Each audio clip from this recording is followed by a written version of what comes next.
Ações ou fundos imobiliários, qual é o melhor para investir? Na verdade, não existe o melhor. Eu sempre digo aqui, existe uma estratégia que você tem e qual é o seu desejo, aquilo que você quer realizar com a compra dessas ações ou a compra desses fundos imobiliários, e você vai encaixar uma dessas duas aí dentro da sua estratégia.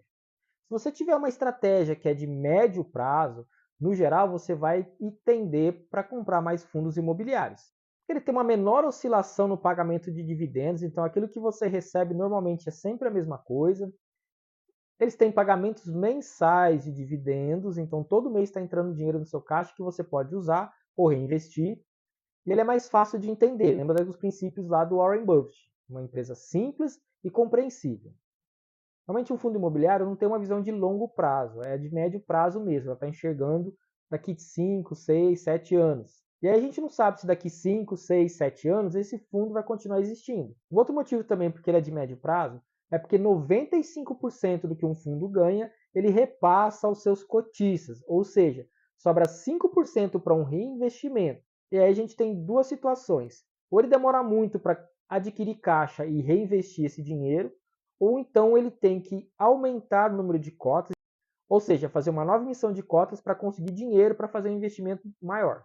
Já se você tem uma visão mais de longo prazo, seja melhor investir em ações. Lógico que sejam boas empresas, boas pagadoras de dividendo. Em geral, uma empresa tem visão de longo prazo. Ninguém tem uma empresa para ficar do mesmo tamanho ou para diminuir. Ela quer sempre crescer. E aí você vai conseguir olhar esses sinais atuais para conseguir entender se essa empresa é um bom investimento para você de longo prazo.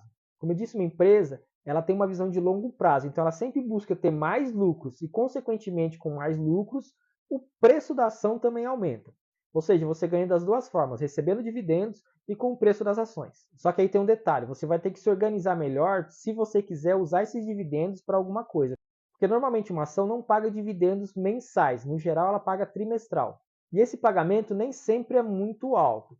O payout, quer dizer, o dinheiro que a empresa reserva para distribuir aos acionistas, ele não é tão alto.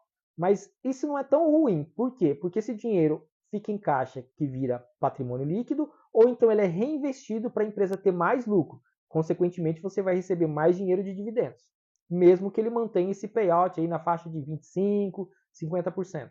Agora, uma empresa é um pouco mais complexa de se entender como ela funciona, os mecanismos dela para poder trazer dinheiro para dentro da empresa, trazer caixa. Então, o que você deve buscar é uma estratégia mais adequada para aquilo que você deseja. Talvez investir mais em fundos imobiliários do que em ações seja uma estratégia para você para pensar no médio prazo. Já se você pensa no longo prazo, por exemplo, uma carteira